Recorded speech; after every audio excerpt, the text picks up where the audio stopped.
What's going on, Lions fans? Detroit Den 313, Stephen Will, back with some more news, back with some more rumors, back with some more Detroit Lions talk. Hit that subscribe button. We are less than 100 away from our 10K. Help us get there. We can't do it without our subscribers and our fans. It's much appreciated. Will, not much on the menu today, but what are we going to talk? We got some news. We got some oldish news. Where do you want to begin? Listen, I'm a little bit confused at why my evening. I was trying to have a nightcap with my boy last night. I'm just I know trying where to, this is going. you know what I mean? I'm just trying breaking news for the Detroit Lions. This is what we do. Something happens with the Detroit Lions, big news. We call each other FaceTime typically, and we talk about it. So it's about, I don't know, 9:32. Not that I was tracking breaking news for the Detroit Lions. I try to call my boy, and no answer. Mm-mm. So I guess I'll break. I don't even know if he knows because I haven't got a chance to talk to him. He acts like he's too busy at work for me. So, Dan Skipper, a Detroit Lion. Steve, how do you feel about Skip, tackle eligible, coming back to running back with the Detroit Lions? First and foremost, William, there's a strict 9 o'clock bedtime in the Perkins household. Okay, it's strict. All right, baby Perkins is going to be here any day. I'm trying to take everyone's advice and get that sleep while I can. So. Yeah, I did wake up at like 2 a.m. to use the bathroom, and I saw Will called me, and I was like, "Oh man, something major must have happened." And I was like, "Oh, it was just Dan Skipper news." Like, I don't think that's breaking news. I don't think that falls under the category of breaking news, but I like it. We'll talk about it. How do you feel about Skip coming back to the Detroit Lions for another year? Listen, offensive mismatch is how I feel. What are we? He is a playmaker. He is absolutely a playmaker. What are we talking? He's a walking first down. What are we talking about, man? So yeah, I'm pumped about Skip being back, man. I can't imagine a game at Ford Field without the fans screaming and cheering every time Dan Skipper comes into the football game. Exactly. So I'm happy about Skip, man. He was on my list of guys who, in all seriousness, that I did want back, but he has his own little niche for the Detroit Lions. I think kind of like what is it, Richard or whatever for the Baltimore Ravens, their fullback. He's got his little niche for us, man. He takes care of business when we call his number. Love it. Skip, welcome back. Also, Miles Adams. I think that's an underrated sighting too. Another guy that's not going to be huge. It's not going to be some like, oh my goodness. I don't even know if I've seen it on Twitter feeds. I've only seen it in the transactions for the Lions, but he's another one as far as D-line depth that is out there that we signed. He's a guy that I feel like is underrated. Got him from the Seattle Seahawks. He was here last year. Had a few meaningful snaps here and there, but nothing too crazy that'll push the needle. So Miles Adams, Steve, does that excite you at all? Does it do anything, or is it just, It's just, I'm not going to beat around the bush and pretend that every signing that Brad Holmes makes is the the golden ticket to Charlie's Chocolate Factory. I'm not going to pretend that that's the case, but I mean it's a depth piece. But Dan Skipper, I can't believe you're going to disrespect him. A walking first down, William? A walking first down? He's a walking touchdown. All right, how dare you? All right, offensive lineman getting a big boy touchdown last year. Unbelievable that he doesn't get credit for that. The guy is an absolute problem in the open space. All right, if you get him the ball with some room to work, Dan Skipper's going to put it in the end zone. You're not wrong. I'm not over the moon excited. Listen, I love Skip. I think he's a fan favorite. People love him around here. I love him around here. I love him for what he is. He's the jumbo package tackle. He's the emergency guard, emergency tackle.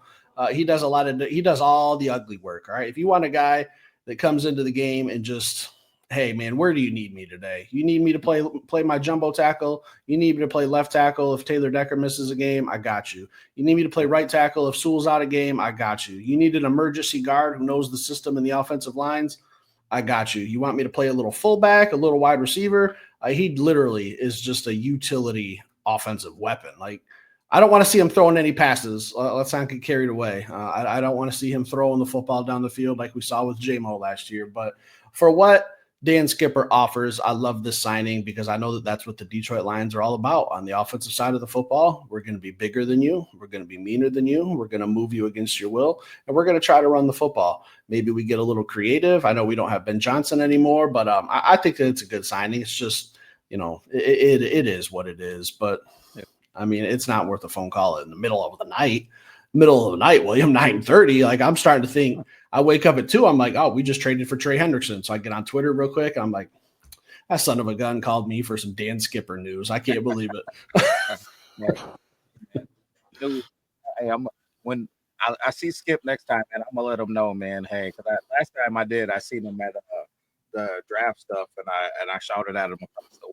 So next time I see Skip, man, I'm gonna let him know, hey, Will from in 313, my boy, man, he said he wasn't, but I love you. So I'll see, just know that Will loves you. But I seen a lot of things floating around Twitter again, man.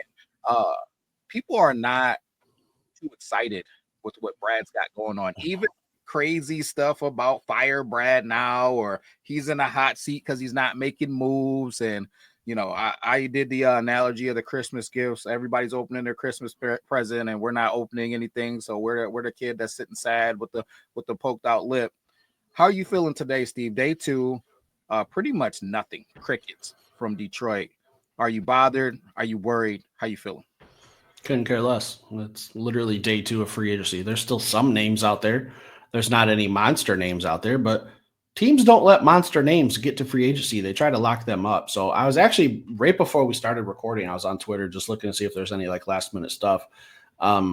I saw someone complaining about the local radio station. I'm assuming 97 won the ticket, and how there was a lot of people calling in, and even maybe the host, it sounded like we're a little upset with Brad Holmes' lack of aggression, I guess is the best way I know how to put it. But I don't know what everyone was expecting. Like, we had a 15-2 team. Like, where do you think we're really going to add a lot of pieces? It's mostly going to be depth pieces, if anything, at this point anyway. So I'm not saying that I don't want some moves to be made, but I said it yesterday. I would have been fine if we didn't make a single move yesterday. Like, we have a 15-2 football team. We're literally looking to add like 1 or 2 pieces. If that's in free agency, maybe it's 1 piece there.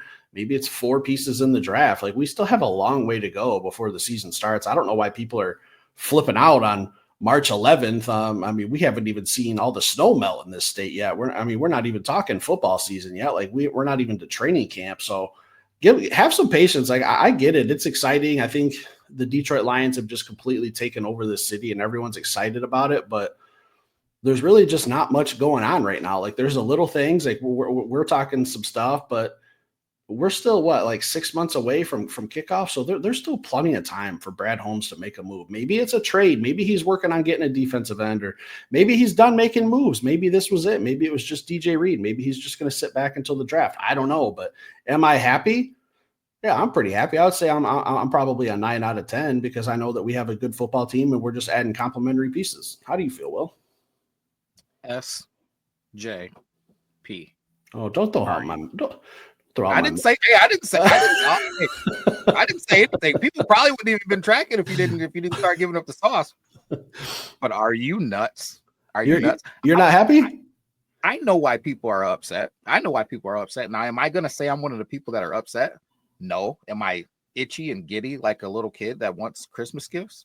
I'm that, but I'm not upset by any means. But I get why people are upset.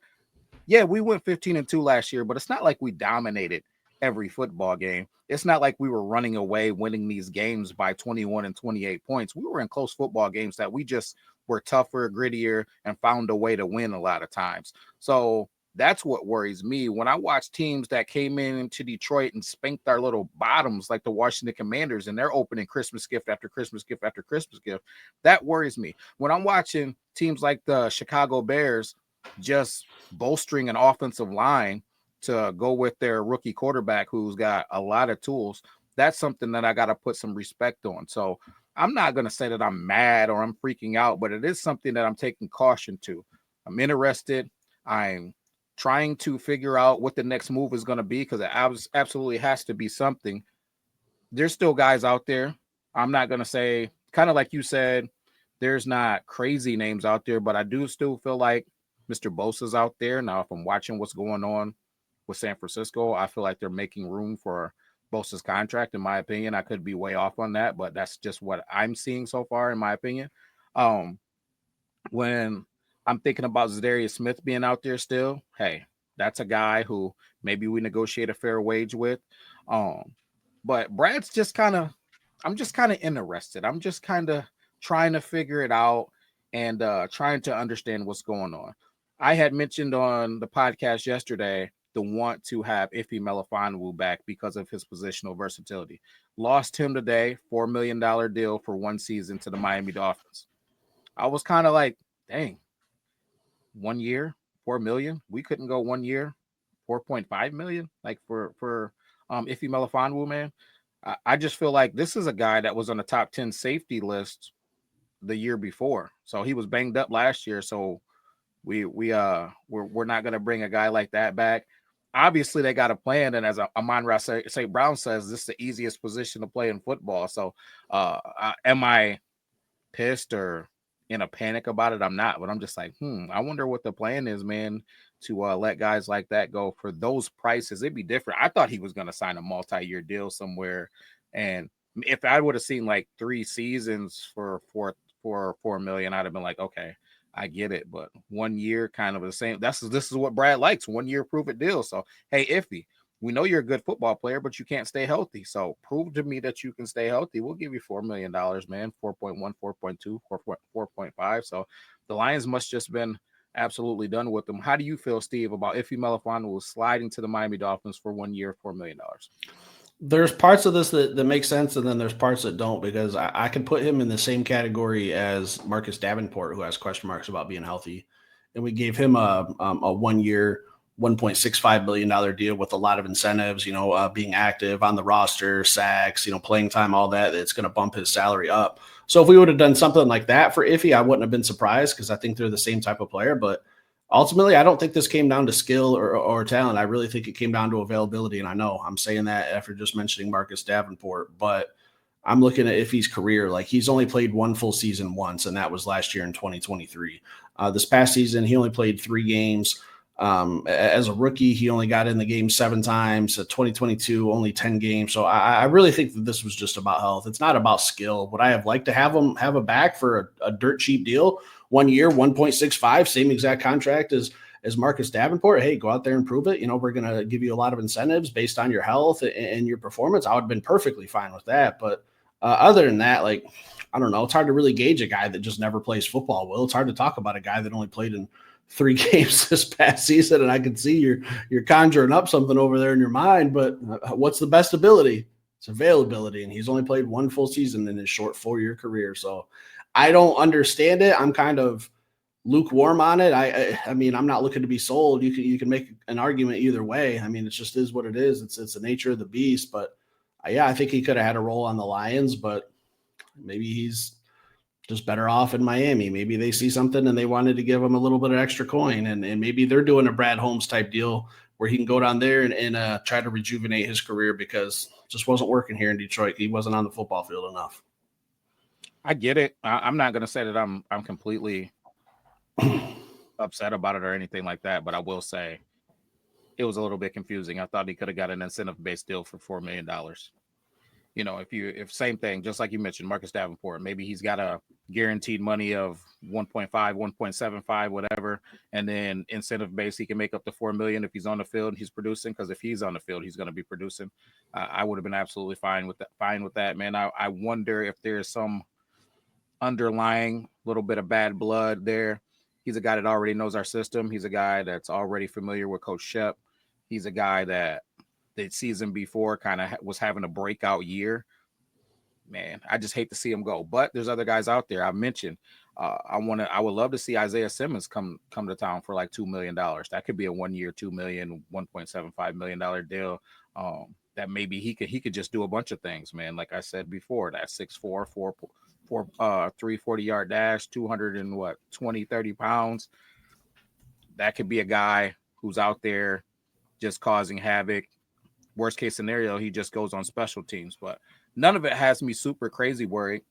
And I think we all need to pump the brakes as far as, not all, but these people that I'm seeing on Twitter or just casual conversation, whether it be at work, football practices and whatnot, people are freaking out about Brad not making a move. And I want to talk about it, Steve. I want to talk about it. So I brought in a little sauce. So when I look at this, Steve, because I'm an eyeballs guy. Now, I know this isn't the Detroit Lions colors. I didn't have a whole lot of time on my hands at work today to be doing illustrations, but I like to see things. You bust out Madden 94? What's going on here?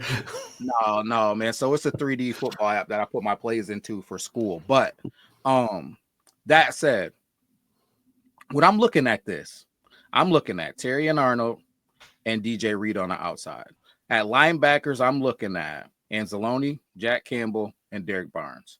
At the secondary, at the safety positions, I'm looking at Brian Branch and I'm looking at Kirby Joseph. When we're talking about the nickel who isn't listed right now, but I put his name on the back end, we're talking about Amik Robertson. When we're looking at that D-line when healthy, we're looking at Hutch, we're looking at Reeder, and we're looking at Aleem McNeil. As I'm looking at this lineup, including the nickel guy, so we're looking at being 11 deep with the nickel. Only thing that I'm missing is an edge rusher, Steve. That's it. And I feel like that's a solid defense. The only thing I'm missing, Aleem McNeil comes back. The only thing that I'm missing is an edge rusher. We can go get that in the draft. Yeah. We don't have to go grab anybody necessarily. We're just grabbing depth pieces. When you listen to what people are saying, but then you look at that, man, that changes things. So now, hey, man, do you let Jahad Campbell come in and compete with Derek Barnes? Do you draft just whatever edge rusher is available that you love? There's a lot of different ways this draft can go. Now, when we start talking about maybe drafting an offensive piece, maybe drafting a guard like Tyler Booker, who I absolutely love in this draft, the possibilities are endless. So, guys, when you look at it and you put your eyeballs on it, this thing can get really juicy. I wouldn't be surprised, man. And I know it's early. I was talking about my dream case scenario yesterday. Man, just go get Levi Onwuzurike. Let him hold things together, patch things up until Aleem gets back. Maybe go sign Zadarius. Let him be a depth piece, a rotational piece to go with whatever edge rusher you sign in the NFL draft. This defense is a problem. It's not good. It's a problem.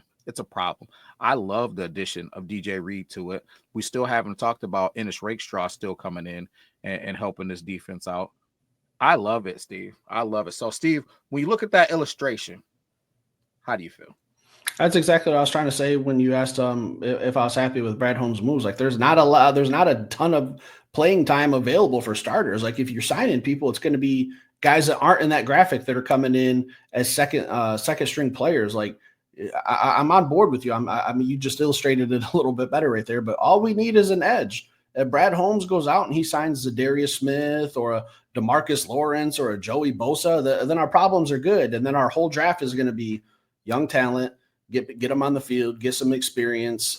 We could be talking an offensive player at pick 28 if we go out there and get an edge. We truly don't know what's going to happen.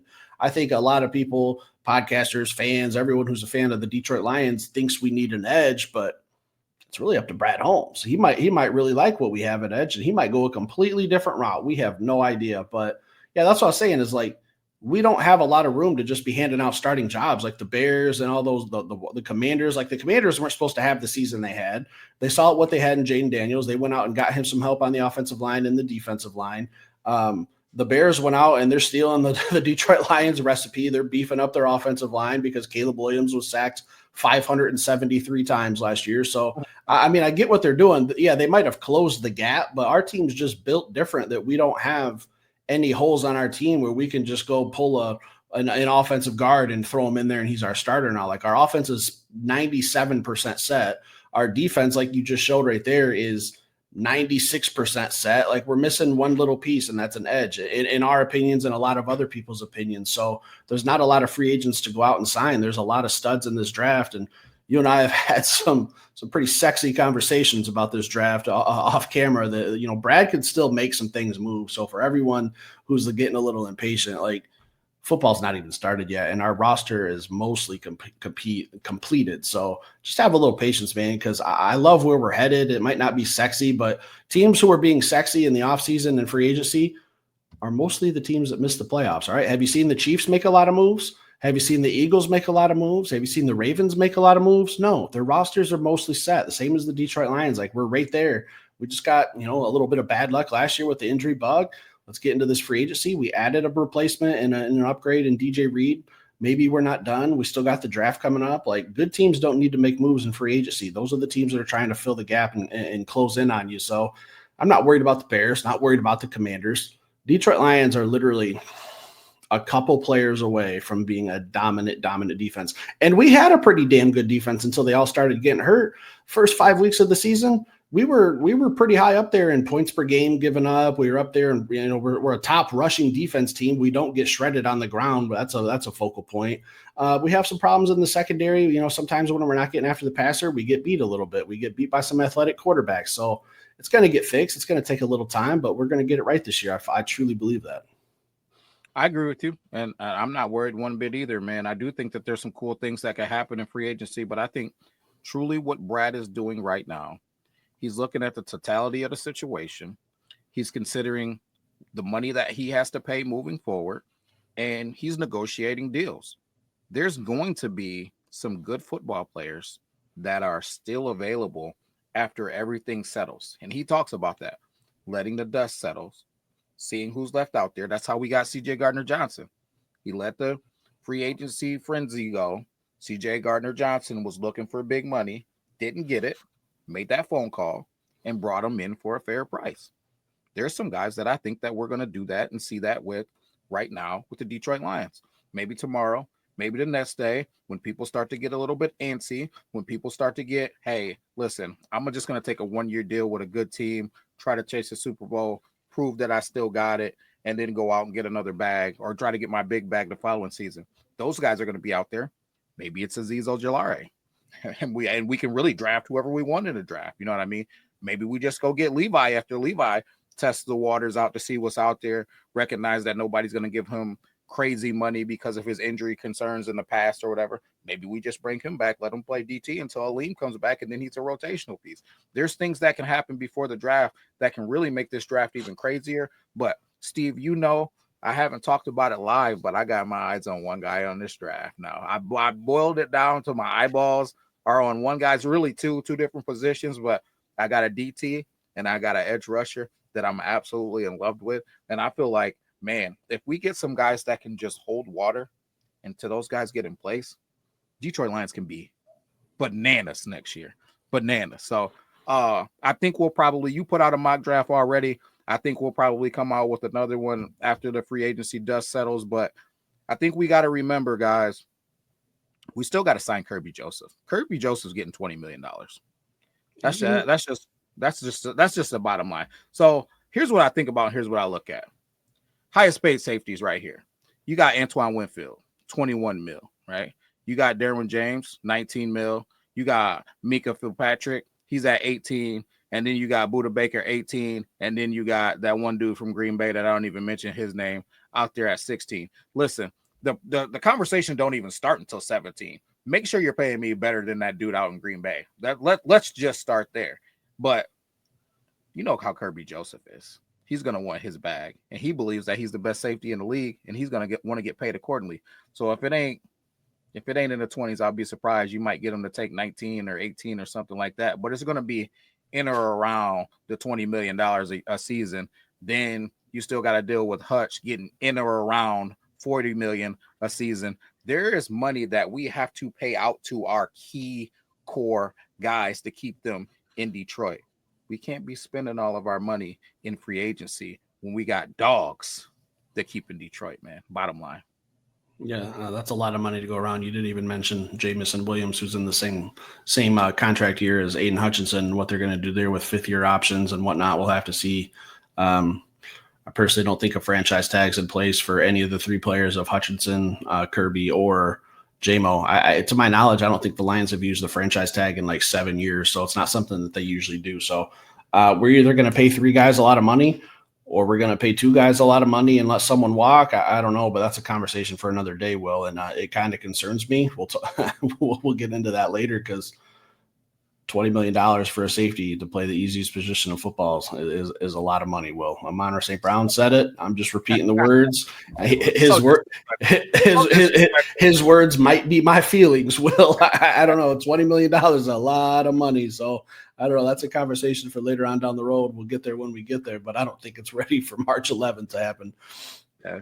I just feel like, man, the bottom line, Kirby Joseph is a ball hawk. He's not just a normal safety back there. He's a wide receiver back there, just happening to play safety. I need him back there. I need Brian Branch back there.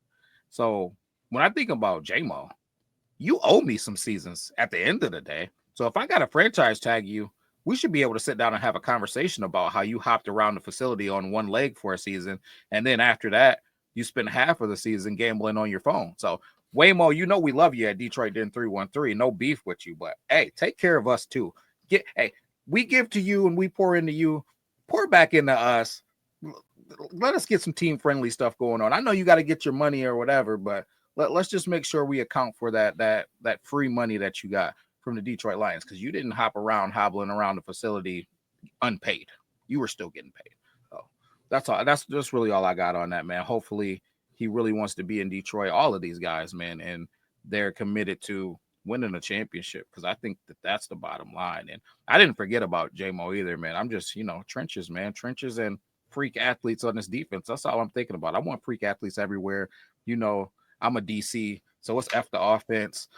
Let's just, hey, if they can't score any points, we're good. We'll get you some defensive touchdowns if we're shutting people down. Like, let's go. Like, trenches. You did mention, and still, like Brian Branch, he's going to want a contract. Sam Laporta, he's going to want a contract. Those aren't first-round draft picks. Those are second-round draft picks that don't get that 5 years. So got a lot of guys to pay. I'll tell you right now, someone's not getting paid. All right, someone's going to have to find a new home, I would have to guess. I don't know who it's going to be. I don't know what year. I don't know if, what, when. I don't have any of the information, guys, but I'm telling you, one of those 5 players, one or two of them is probably not going to be a Detroit Lion within the next 3 to 4 years. I disagree. I feel like I might know who's not going to get paid, in my opinion, but I don't think it's the guys that we mentioned. And that's all I'm going to say about that. No, we'll have a conversation about this later in the year, I guess. Too much beans being spilled. Anything else for today? That's it, man. Excited. Maybe we see something tonight. Maybe we see something else. I'm Kevin Zeitler, man. Come on, put your pen and ink on some paper, man. Levi Onzarike. Let's get a pen and ink to some paper, man. And then after that, man, I don't know. Darius, man. I know your girl Cash Dow is probably in your ear, like, baby, stay in Detroit, baby.